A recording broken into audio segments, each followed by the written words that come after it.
Welcome to our channel. Today we how to enable Grammarly for Google Docs to improve writing productivity step by step clearly. Open your preferred web browser. Go to the Grammarly website. If you don't have an account, click on the Sign Up button. Follow the prompts to create a new account. If you already have an account, click on Login. Enter your credentials and access your Grammarly dashboard. In the dashboard, look for the Apps section. Click on Grammarly for Google Docs. You will be directed to the Chrome Web Store. Click on Add to Chrome. Confirm by clicking on Add Extension. Once the extension is added, you will see the Grammarly. Open Google Docs. Create a new document or open an existing one. Click on the Grammarly icon in the toolbar. Log in using your Grammarly credentials if prompted. Once logged in, Grammarly will automatically begin checking your document. Look for the underlined words as Grammarly highlights them. Hover over the underlined words to see suggestions. Click on the suggestions to apply them to your text.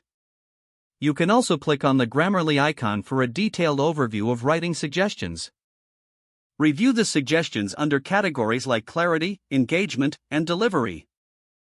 Make sure to address any critical issues highlighted by Grammarly. Customize your settings for specific writing goals within the Grammarly dashboard.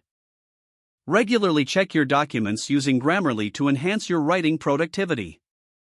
If the page does not load, refresh the browser or try again in a private or incognito window. Make sure you are using the correct email address, then retype it carefully to avoid small typos. If your password is not accepted, use the reset option and create a new strong password you can remember.